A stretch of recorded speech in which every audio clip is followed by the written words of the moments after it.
Trump visited the southern border and highlighted how dire the situation that our border is now and what are the details. Believe it or not, CCP is celebrating its 100-year anniversary today with the super tight security in Beijing. However, how does the renowned human rights attorney Cheng Guangcheng see this day and the other overseas Chinese? That's the story we'll bring you today.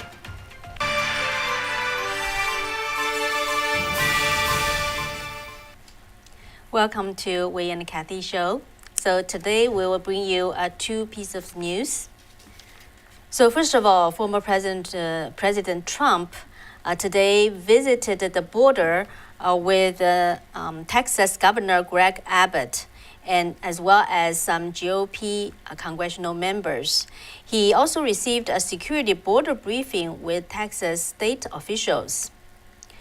So it's the governor of Texas. He really praised President Trump for what he did, but first of all, he just highlighted the consequence of lack of war. So what's the consequence? Since last April to this April, people who crossed the border in Texas increased 1,000%. Remember that, 1,000%. And from last May to this May, Texas apprehended the illegal crossing people has increased 800%. And he also revealed that the people who tried to cross the border there came from 158 countries. It's not from 2 or 3 countries, from 158 countries. So the Texas governor, he shared a dire story as well, from which was tweeted on a day ago. So let's see one. This happened yesterday. Rio Grande Valley Border Patrol agents arrested 7 criminal immigrants. 4 were gang members. 2 had been convicted of sex crimes. 1 had been convicted of negligent homicide. There is a 500% increase in criminal migrants apprehended coming across the border. That must be stopped. And he also revealed that because he feels that the Texans feels that the federal government is not helping them, so Governor Abbott actually launched Operation Lone Star since last year and also deployed Texas National Guard as well as the force from the Department of Public Safety. So here's some statistics. From the data of Department of Public Safety, they arrested about 180 criminals crossing the border, and over 40,000 illegal immigrants who crossing the border. And the most shocking thing is that, listen to that, they apprehended the fentanyls they apprehended from the drug cartels had increased 2,000% from in the first 6 months compared to the first 6 months of last year.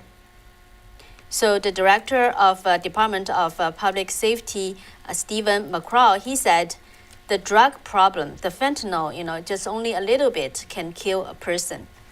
So he said that the drug problem in the United States, he believed that's the border problem.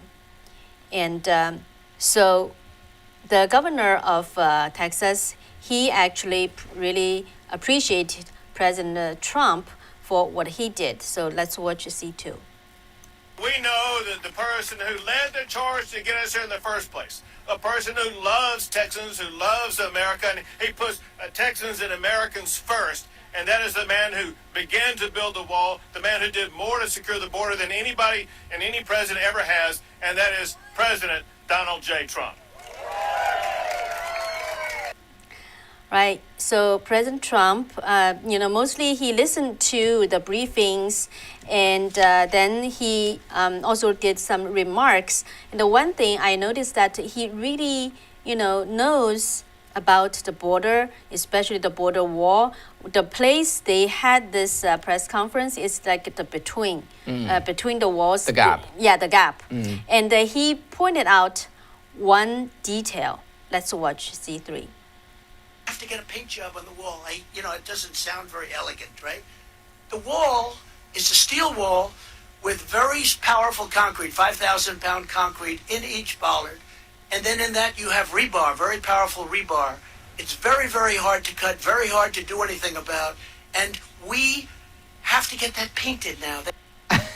Yeah, and he said... May I comment? Let me just give you Okay. more details that he said.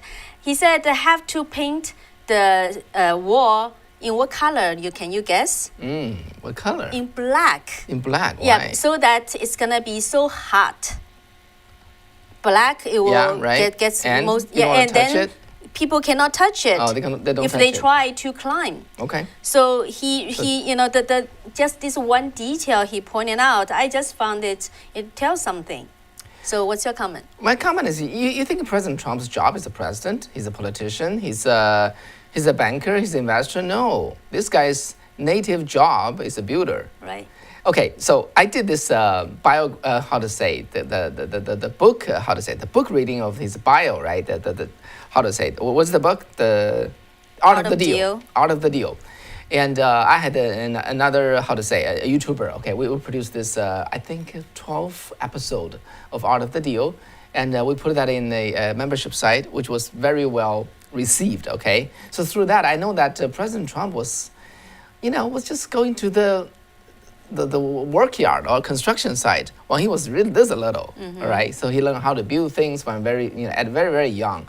You may know the story of this Central Park skating rink story in New York, Ice right? rink. Ice rink. I think my rough memory is that they spent, how much? Like $20 million for 4 years, and they couldn't get it built. I mean, when they say I mean New York City government. President Trump offered $2 million of his own money and 5 months to build it. And it took him 4 months. So that's kind of how efficient a builder is.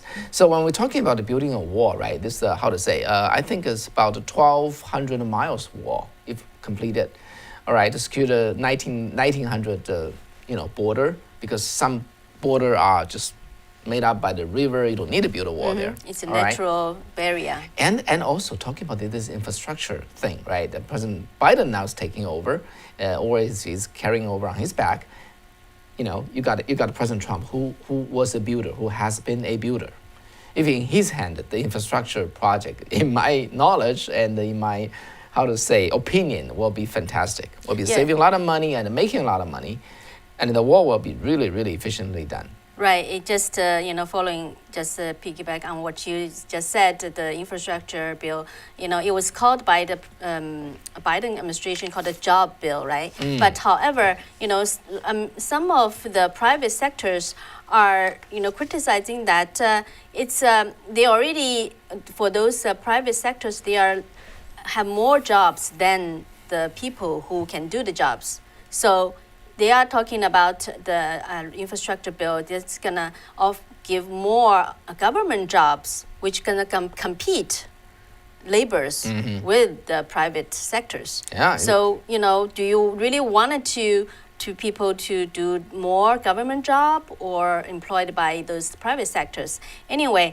so President Trump, just laid out, what should be done, and it's very interesting.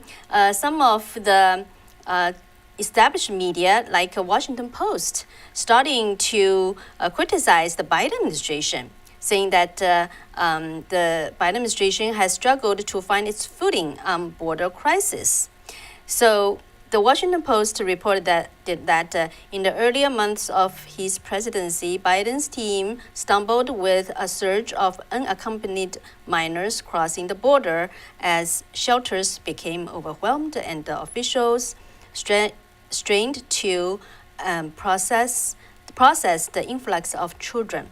And actually, the Department of Public Safety in Texas state, he reported to, at the briefing, he said that he showed some of graphics, really like tell something from this year compared to last year. The bars just, it's like this compared to this. So one thing he pointed out that why the drug cartels can just smuggle those fentanyls into the border, because they use the unaccompanied children and those illegal immigrants trying to cross the border. So the border patrol have to handle those situations so that they cannot focus their attention to those drug cartels. So that's why the fentanyl crisis just keep rising, just increase, like he said, 2,000%. So that's just shocking. And President Trump actually at the press conference, he said, then even some reporters saying, on the border policy, why don't we just revert to the Trump policies? Actually, he pointed out that it's not so easy. He said now it's not so easy. Why? Because he spent a lot of, in the Trump administration, they spent a lot of time to negotiate, try to go through a lot of bureaucracy, and also to talk with those private sectors, spent a lot of time. So and pretty much the deals are off. Yeah, he said actually... To pick it up, it's not that easy. Right, and he said that for the same job, if it was continued comparing to pick up right now, the cost is gonna quadruple. Wow.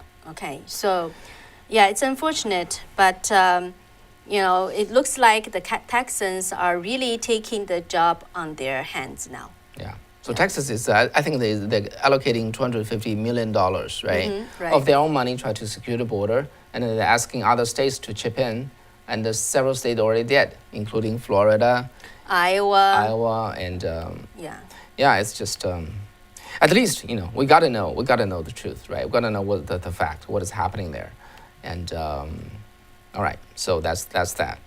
Yeah. Also, one other thing is, as the director of the Public Security Department said, that the border problem, the drug problem, tells there's a border problem, and President Trump believes that the border problem relates to the problem of election. So we know what he's referring to. Yeah. Yeah, all right. So let's move on to the next piece of news. So, but before we do that, we should thank Wolfgang, right, for your donation. And Yes. I think at the very Really start of appreciate the it. very start of the program, you already donated to us. Thank you very much. And He said, I propose critical liberty theory. Okay, and you said, ask yourself, is liberty present? Can you speak your mind here, there, or over there, or are you tyrannized? If there's there's no no liberty, how do we spark it? Very good points. Yeah. Yeah, I think that's critical liberty theory. That's a very inspiring idea. And so for the next piece of news, we're gonna actually touch upon that. Like you asked, are you tyrannized? Actually, the next it relates to the next piece of news. We're gonna introduce to you a celebrity not celebrity, a civil rights activist and a lawyer originally from China. So shall we just let's get into it. So basically, believe it or not, maybe you don't care, but some people really care. Today is June 30th, and July 1st was the the anniversary, 100-year anniversary of the CCP's so-called their birthday, huh? Yeah. 100 years. So this evil party has been able to just staying there and meet his 100-year anniversary. So the CCP made a big deal, right? So they want to have a huge celebration. Oh, that's understandable. They managed to survive for 100 years. But what's the way of their celebration? Okay, they move tens of thousands of army soldiers into the capital. Okay, they block traffic, and you cannot fly anything in the sky. And they even forbid the use of gas. You cannot use gas. You cannot warm things. Yeah. All right. And then people, if your room is on a window, you have to close the window. You cannot open the window and look out. All right. That's a lot of ridiculous security tightened up. So virtually, they just hold on there and making sure that and they mobilize tens of thousands of so-called citizen police in the Beijing and checking on virtually everyone. So if they feel confident and they feel celebrative, they should have a good time. No, they have a very, very tense time. Yeah. Let's How speak secure about are yeah. they? Let's speak about their confidence. Okay, a level of their ruling, and in the meantime, outside of Beijing, overseas, all over the world, Chinese American, Chinese Australian, Chinese Canadians are speaking out strongly, and as long as also Taiwanese, speaking out against this so-called anniversary and this party, this regime. And then in particular, we interviewed Mr. Cheng Guangcheng. Okay, I put a name there in the headline, but I don't know whether you know his name. But if we show you some footage, maybe you would recall who this guy is.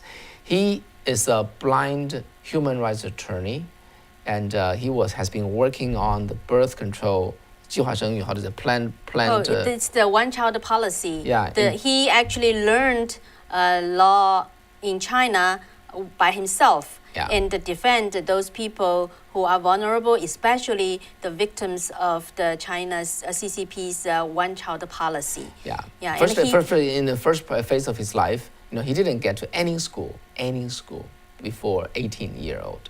So he managed to just listen and the self-taught himself. And then at the age of 18, he was able to get into school, and then he just persisted through like a college, and then he just taught himself law and become a self-taught attorney in China. Then he was persecuted because he was working on the persecution related to the one-child policy, and he was thrown to jail and then put on house arrest. And he has been listening to a radio station through shortwave, and then that radio station is called Sound of Hope Radio, which is what you are watching. So our signal actually penetrated the jamming of the CCP and reached the ground. And Mr. Cheng Guangcheng was one of the very what's the word, fervent listener. It's our great honor when we interview him about that. So anyways, then he managed to run away from his house arrest and walk blindly in the dark, walk for several miles to a road to meet his rescuer, who brought him to the embassy, U.S. embassy in Beijing. Yeah, that's in April of 2012. Right, and then finally he was rescued to the U.S. and then now he's in the Catholic University of America in the Washington D.C. Yeah. Now, how do you maybe Yeah, maybe you've seen him. Let's see some footage. Yeah, because he spoke at the RNC last year. Yeah, 2020. Yeah, Z1. And he's the only Chinese American who spoke there. Let's take a look. My name is Cheng Guangcheng. Standing up to tyranny is not easy, I know. When I spoke out against China's one-child policy His hands and moving on other the injustices, character. I blind was people prosecuted, wording. beaten, sent to prison, and put under house arrest by the Chinese Communist Party, the CCP. In April 2012, I escaped and was given shelter in the American Embassy in Beijing. I'm forever grateful to the American people for welcoming me and my family to the United States, where we are now free. Okay, and this gentleman, okay, he self-taught himself. He self-taught the law. He actually self-taught English after he arriving here. So I've been, talking to him, and his English is getting better and better every single day. So, Right. one of those days later, he will become a mainstream public speaker or even a writer, okay, through just completely self-teaching. This is how determined this guy is. He's my personal friend. Okay, anyway, so we interviewed him a few days ago. One of our correspondents interviewed him, and he made some speech. So we asked him two questions. So what is, at this very day, this 100-year anniversary of the CCP, what do you see is the essence of the CCP? And here is his answer. This is Chinese, but we'll just play a little bit. Then I would just rephrase his what he said in English. Okay, let's take a look. F1. 从他建党第一天起，他就根本没有打算让中国真正进入 Okay, 到 yeah, that should be enough. Let me just relay his point to you folks. Okay, he said essentially CCP is a rogue party, is a rogue group.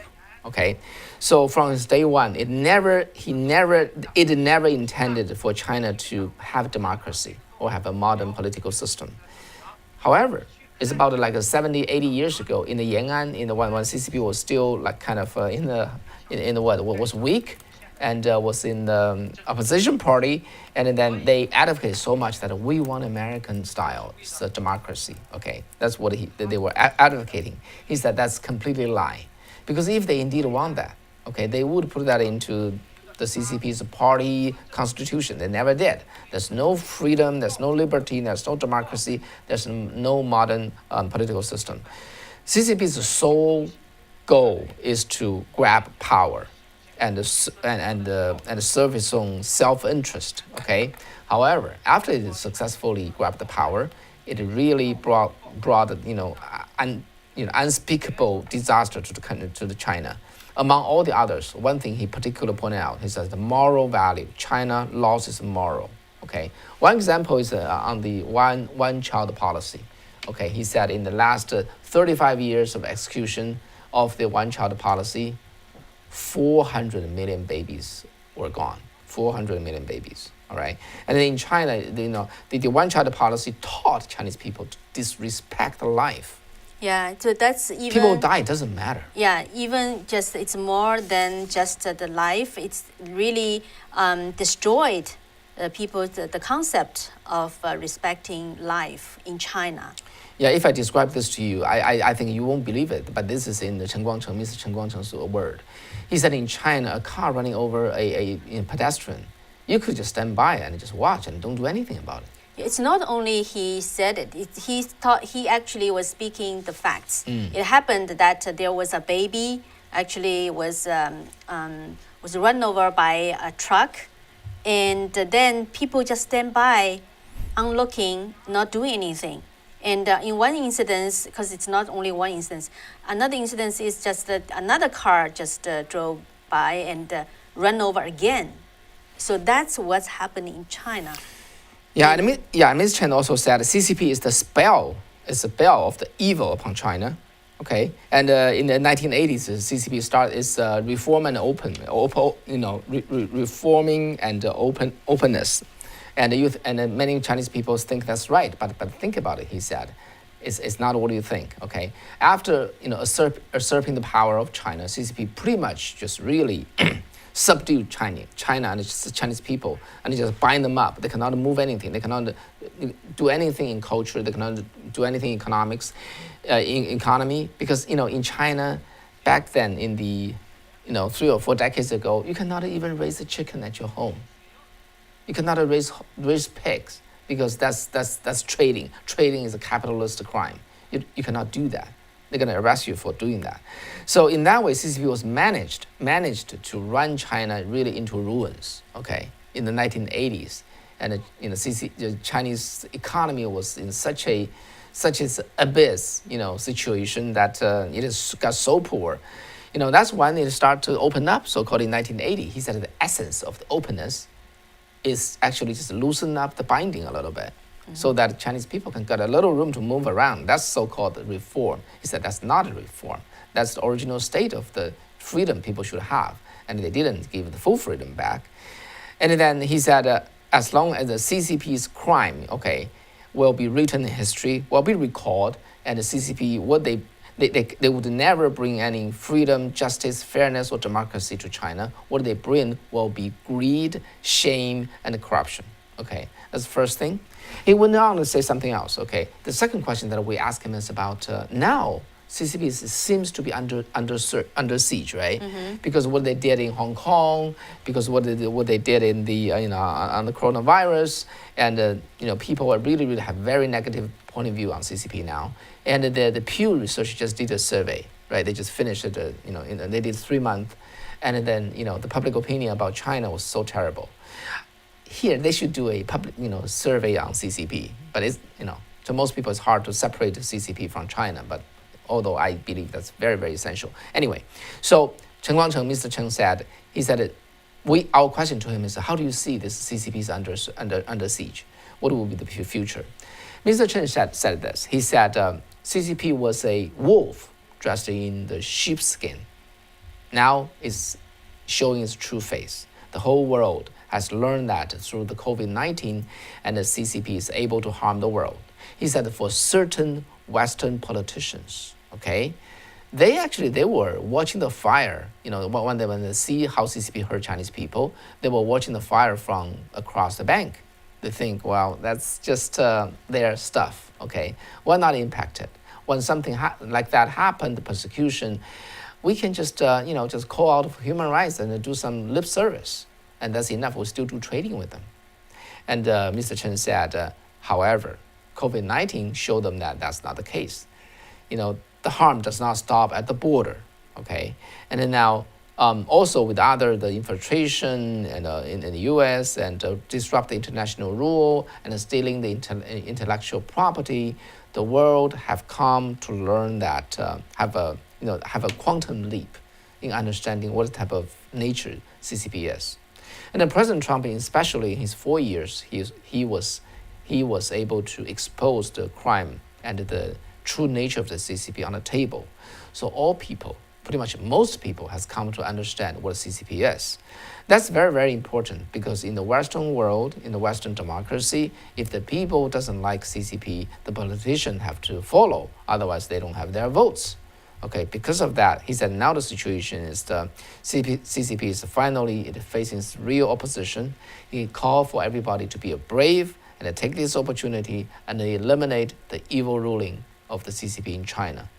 And that's his point of view at this very day. Yeah, and actually, more than 70 years of CCP's ruling in China not only resulted in the killings of tens of millions of its own people, and also it dismantled 5,000 years of traditional culture and civilization in China. So actually, I also interviewed another a person who he actually was a former student movement leader on Tiananmen Square. His name is War Kaixi. He actually is a Uyghur, but born in China, in Beijing, and he had 3 years of education in Xinjiang, and he was one of the very famous student leader on Tiananmen Square in 1989. So now he resides. He's a citizen in Taiwan. So War Kaixi actually, he said, based on his experience and understanding of a Chinese Communist Party, he said actually right now, in his view, Chinese Communist Party is just a gang of criminals. They only care about their profits and what they can grab, the power, the money, basically. And also another thing, he said they are just so bold that they don't think there will be retribution. Mm-hmm. That's why they just hit so hard on those human rights, including the Uyghurs, the underground churches, and the Falun Gong practitioners, you name it. And so when I asked him about how does he look at the future of Chinese Communist Party in China, so he said his experience, he actually testified in front of U.S. Congress previously, and he said he told the U.S. officials, government, that to deal with the communist government, you actually just have to put on more and more pressure. When you put on enough pressure, then they will yield. So that's his point. And he said also for common people to fight against the CCP, he said just do whatever you can. I think his point is also applicable to what's happening now in the United States, and the leftist and the socialists try to change our society. He said, whatever you can do, just maybe repost an article, maybe just retweet something, or recommend a YouTube video to your friends, things like that. He said, even one small thing, it will help. Because even though you feel you are only an ant, in Chinese slang, there is saying, like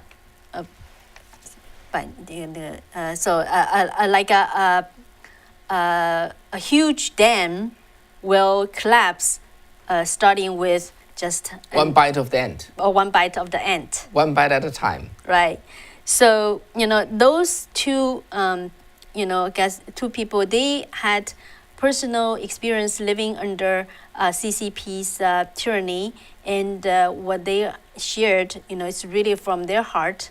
One is how they understand the nature of CCP. Second is how to deal with the CCP. So at the end, I wanted to share what Cheng Guangcheng said at last year's RNC, the second part, Z2. The CCP is an enemy of humanity. It is terrorizing its own people, and it is threatening the well-being of the world. In China, expressing beliefs or ideas not approved by the CCP, religion, democracy, human rights can lead to prison.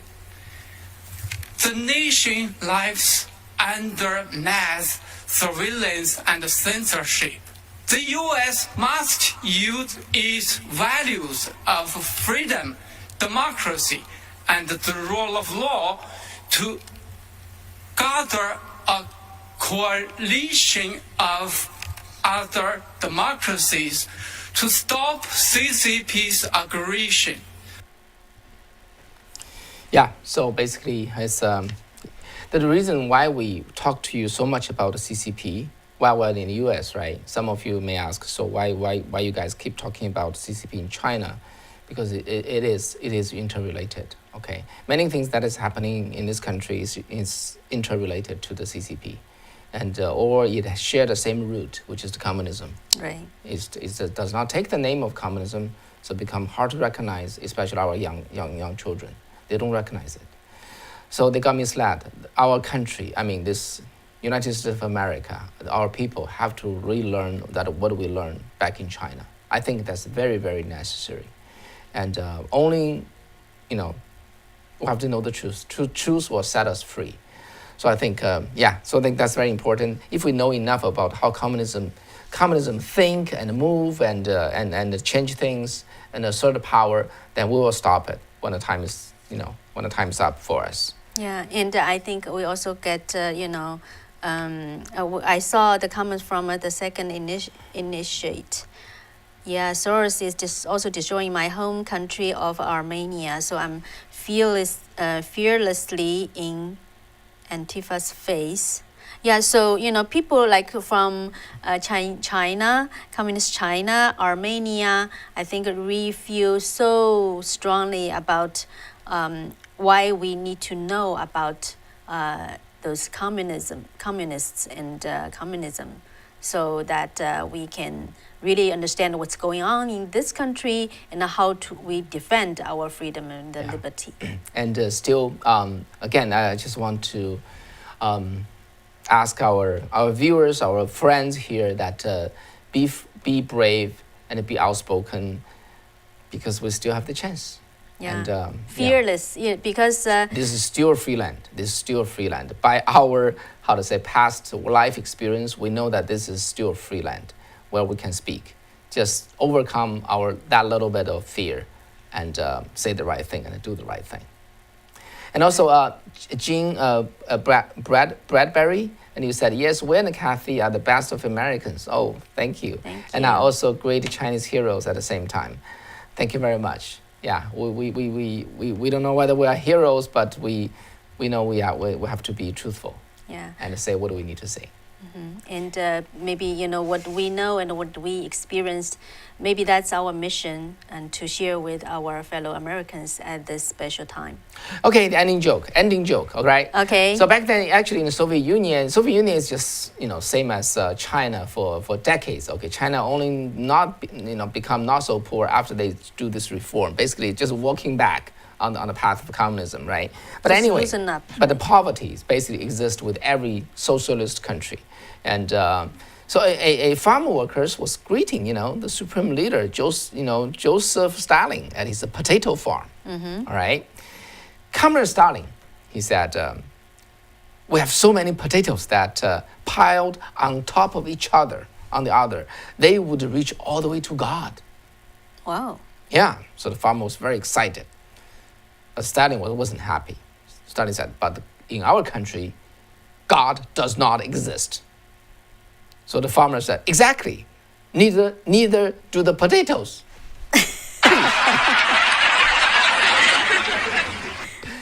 All right, okay. I worry about the fate of this farmer. Okay, yeah. That's what Kaishi was saying there, right? They are not afraid of retribution because they are believe in no atheism. God. Yeah, atheist. They do something, as long they don't get caught, they can get away, they think that's a success. That's how they corrupt the moral. Chinese people Chinese culture are a long tradition of moral values. Okay, we respect, it's called 礼仪之邦, okay. We respect moral and so much that's really in the heart, in the essence of Chinese culture. That has been gone. What do you see today is the lantern and the panda and the bamboo and the chopsticks. Only the surface. Those are only the surface. Yeah, and the Mulan, and they try spin into their own way, right, in Hollywood. Yeah. So the true Chinese traditional culture, we hope we'll have opportunity to really introduce to you on that aspect as well in the future. Yeah. Yeah, and I saw a comment that from Barbara. We and Kathy, your explanation of CCP are very interesting, appreciated, and needed. Thank you. Yeah, we will just peer them open so that they got no place to hide. Right. This is, I recall this Paul Skousen and his father's book, and called The Naked Communism. That's what we're doing here. Make them naked so they have no place to hide. All right. Thank you very much for watching our show. Yeah, thank you. Really appreciate spending time with us, sticking with us. Yeah. Yeah. Okay. Take care. Take care. And see you next time. All right. Bye-bye. Bye-bye.